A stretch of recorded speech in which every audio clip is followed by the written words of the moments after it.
Good morning. I am Jayanto Kumar Vishwas, Department of Mechanical Engineering, JIS College of Engineering, Kollani, Nadia. So I welcome all of you to my subject Engineering Mechanics, and subject code is ME 201. Today's topic is application of friction on ladder, OS and screw jack. So this is the content of my lecture. So first is introduction, and then ladder friction, then problem on ladder friction, then OS friction, then problem on OS friction, then friction on screw jack, then problem on screw jack friction. So this is the content of this lecture. So now I am going to the introductory part, that is, we have already discussed the principle of friction of various types. So now we discuss through these principles have a number of applications in engineering science. Yet the following are important from the subject point of view, that is, first one is ladder friction, and number 2 is OS friction, and number 3 is screw friction. So number 1, that is the ladder friction. The ladder is a device for climbing or scaling on the roofs or walls. It consists of two long uprights of wood, iron or rope connected by the number of cross pieces called rungs. This running serves as steps. A ladder may be resting on the rough ground and landing against the wall, as shown in figure. So you can see in figure the ladder, and there is a horizontal plane which support the ladder, and there is a rope which support the ladder. So this is the ladder friction. So now I go through the problem discussion. So first problem is a uniform ladder of length 3.25 meter and weighing 250 Newton is placed against a smooth vertical wall with its lower end, that is 1.25 meter from the wall. The coefficient of friction between the ladder and floor is 0.3. What is the frictional force acting on the ladder at the point of contact between the ladder and the floor, so that the ladder will remain in equilibrium in the position? So the vertical wall is perfectly smooth. That means there is no friction. Only friction is on the floor and the ladder.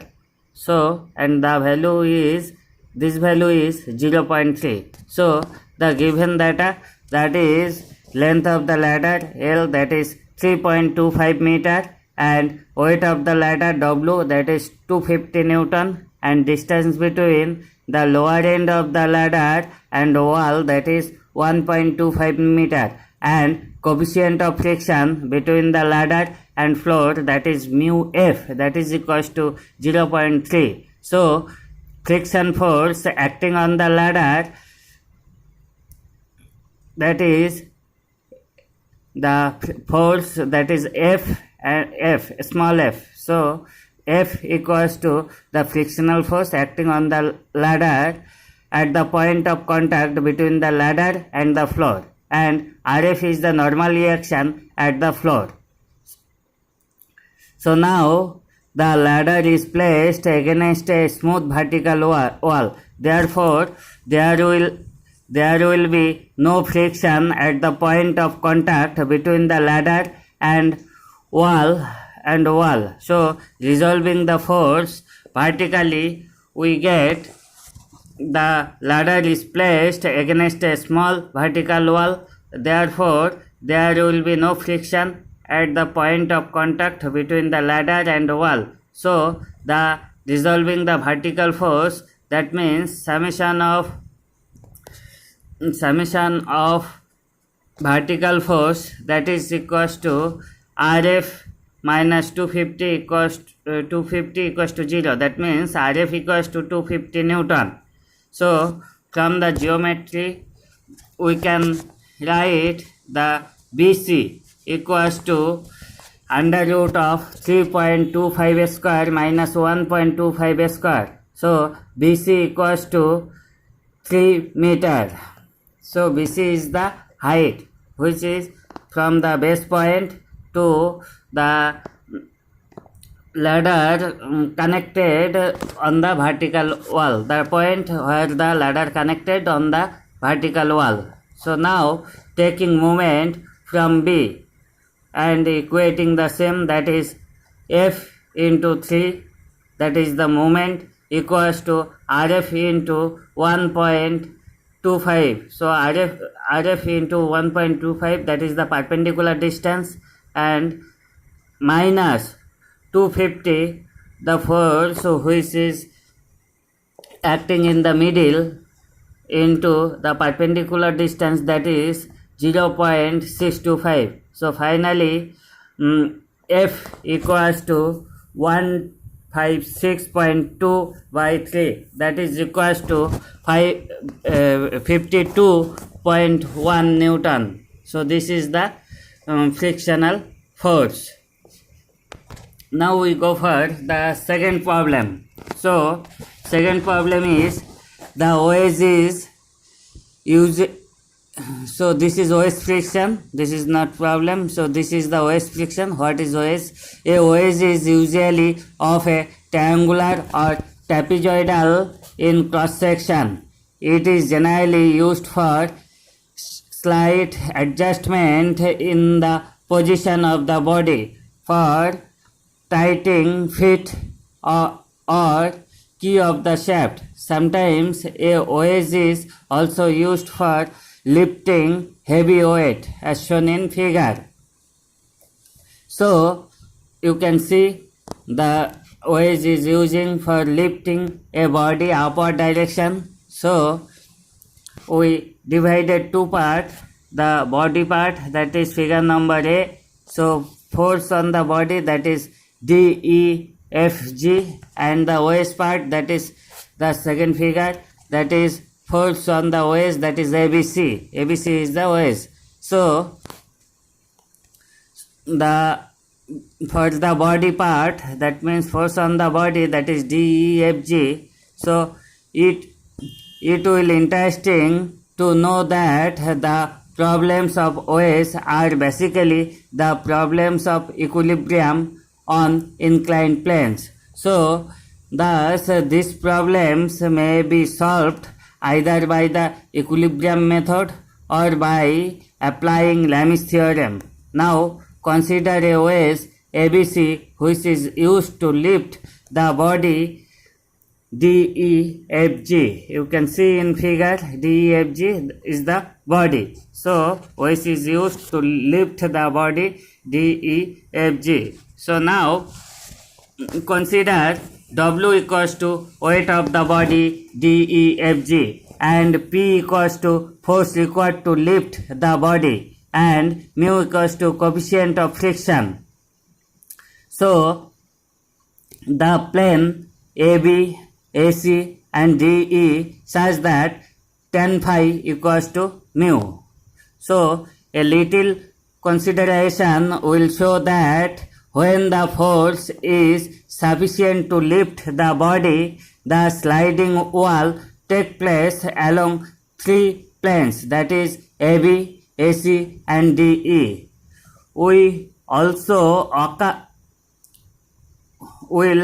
occur as shown in figure A and figure B. So you can see in this figure the three planes, that is AB, AC and DE. Now the three reactions and the horizontal force P may be find out either by graphical method or analytical method. So now we go for a problem, that is a block weighing 1500 Newton overlying at 10 degree ways on a horizontal floor and landing against a vertical wall. So to be raised by applying a horizontal force to the ways, assuming the coefficient of friction between all the surface in contact to be 0.3. So determine the minimum horizontal force required to raise the block. So you have to find the minimum horizontal force which is required to raise the body in upward direction. So the given data, that is weight of the block W equals to 1500 Newton and angle of the waist, that is alpha, that is equals to 10, and coefficient of friction between all the four surface to contact, that is mu equals to 0.3, that is equals to 10 phi, or phi equals to 16.7 degree. So you can see the diagram of the wedge and the block. So the block is DEFG and the wedge is ABC. So now consider the equilibrium of the block. So we know that it is in equilibrium under the action of the following forces. So you can see the figure, the forces is its own weight, that is 1500 Newton acting downward, and the reaction for block 1, that is R1 on the face DE, and the reaction R2 on the face DG on the block. So resolving the force horizontally, that means the equation becomes R cos 60.7 degree equals to R2 sin 10 plus 16.7 degree. So that is equals to R2 sin 26.7 degree. So finally R2 equals to 2.132 R1. So this is equation number 1. So now resolving the force vertically. So now we can write the equation of equilibrium equation in vertical direction.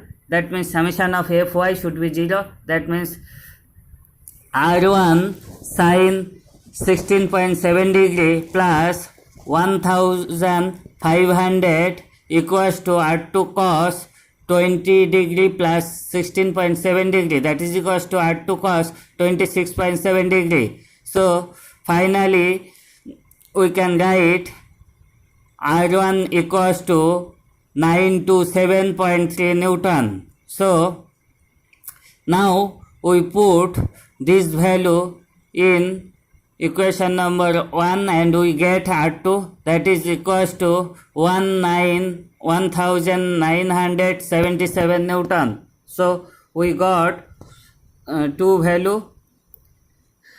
So now we consider the second part, that is the wedge part. So we know that it is in equilibrium under the action of the following forces, that is number 1 is the reaction force R2 on the block on the wedge. So you can see in diagram the R2 and the force P acting horizontally. So you can see the vertical direction force, that is P, and the reaction force, that is R3 on the face, AC on the wedge.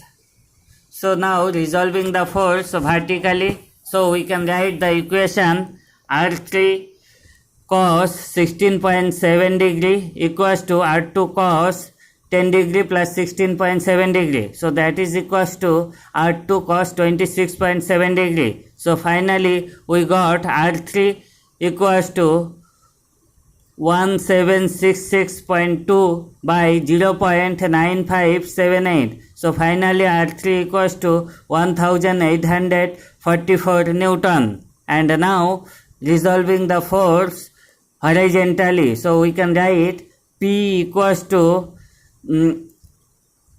R2 sine 10 plus 16.7 degree plus R3 into sine 16.7 degree. So finally we got P equals to 1418.3 Newton. So this is the second answer. So now the friction on screw jack. So you can see the screw jack which is lifting in heavy load. That is when the in automobile, when the tire is punctured, that time we use the screw jack. So you can see in garage also. So the screw jack, bolt, stud, nut, etc. are widely used in various mechanics and structures for fastenings. These fastenings have screw thread which are made by cutting a continuous helical groove on a cylindrical surface. If the threads are cut on the outer surface of the solid rod, these are known as external threads. But if the threads are cut on the internal surface of the hollow rod, these are known as internal threads. So the screw threads are mainly of two types, that is V-threaded and square-threaded. The V-threaded are stronger and offer more frictional resistance of motion than square thread. So moreover, the V-thread have an advantage of preventing the nut from slackening. So now the interesting thing is to know that V-thread are used for the purpose of tightening pieces together. So square thread are used in screw jack and vice screw etc., which are used to lifting heavy load. So the following terms are important for the study of the screw jack. So helix. So it is the curve traced by the particle while describing a circular path at a uniform speed and advancing in the axial direction at a uniform rate. Or in other words, it is the curve traced by a particle while moving along a screw thread. So helix is the spiral type profile. So now pitch. Pitch is the distance from one point of the thread on the corresponding point on the next thread. It is measured parallel to the axis of the screw. So pitch is the distance between two consecutive threads, and lead, it is also perpendicular distance between two consecutive threads. It is the distance through which a screw thread advance actually in one turn. Now what is depth of thread? So it is the distance between the top and bottom surface of the thread. Now single thread screw. If the lead of the screw is equal to its pitch, it is known as single threaded screw.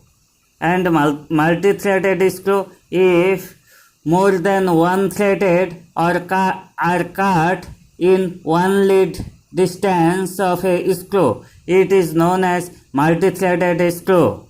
And slope of the thread. So it is the inclination of the thread with horizontal. So mathematically tan alpha equals to lead of the screw by circumference of the screw, that is NP by pi d, where alpha is the angle of inclination of the thread and P is the pitch of the screw and D is the mean diameter of the screw and N is the number of thread in one lead. So now relation between effort and weight lifted by a screw jack. So the screw jack is a device for lifting heavy loads by applying a comparatively smaller effort at its handle. The principle on which a screw jack works is similar to that of the inclined plane. The common form of the screw jack, which consists of a threaded rod A called screw rod or simply screw. The screw has a screw thread on its outer surface which fit into the inner threads on the jack B. The load to the raised or lowered it is placed on the head of the screw, which is rotated by the application of the effort at the end of the lever for lifting or lowering the load. So you can see in figure there is a screw jack with a handle which is and there is a applied force that is called effort and length of the handle that is L and W is the weight of the screw jack. So the helix in right hand side figure you can see the angle of the helix angle, that is alpha, and the lead that is pitch that is the perpendicular distance between two consecutive threads, that is P. So now one complete turn of a screw thread B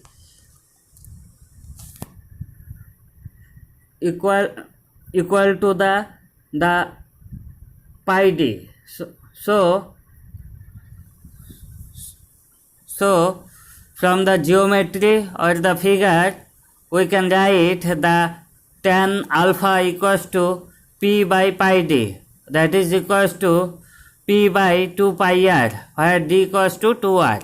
So now consider P equals to effort applied at the mean radius of the screw jack to lift the load, and W is the weight of the body to be lifted, and mu is the coefficient of friction between the screw and nut, and phi angle of friction, that is equals to mu. So mu equals to tan phi. Now consider a matter of fact, the principle on which the screw jack works is similar to that of an inclined plane. Thus, the force applied on the lever of the screw jack is considered to be horizontal. We have already discussed that the horizontal force required to lift a load on a rough inclined plane, that is P equals to W tan alpha plus phi. So now we go for few example or problem. So the problem is a screw jack has mean radius of 50 mm and pitch 10 millimeter if the coefficient of friction between its screw and nut is 0.15. Find the effort required at the end of 700 millimeter long handle to raise a load of 10 kilonewton. So given data is the mean diameter of the screw jack D, that is 50 millimeter, or radius R equals to 25 millimeter. So this is given in problem. So and another thing given, that is pitch of the screw, that is P equals to 10 millimeter, and coefficient of friction also given. Coefficient of friction between the screw and nut, that is mu equals to 0.15, that is equals to tan phi. So phi equals to 8.5 degree, and length of the handle L is given, that is 700 millimeter, and load to be raised W, that is also given, that is 10 kilonewton. So now consider P equals to effort required at the end of 700 millimeter long handle to raise the load,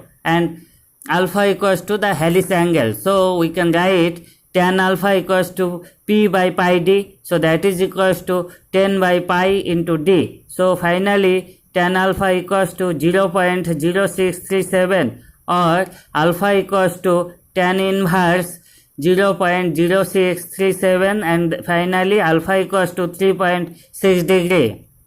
Now the effort required at mean radius of the screw to raise the load, that is P equals to W tan alpha plus phi. So we can write W tan 3.6 degree plus 8.5 degree. So finally P equals to W tan 12.1 degree, and that is equals to 10 into 0.2144, and finally we got the P value, that is 2.144 kilonewton. Now effort required at the end of the handle may be obtained from the relation. The relation is P1 into 700 equals to P into R, because both side moment is equal. So we can write it. So that is equals to 2.144 into 25, that is equals to 53.6. So now P equals to 53.6 by 700, that is equals to 0.0766 kilonewton, and finally P1 equals to 76.6 Newton. So thank you.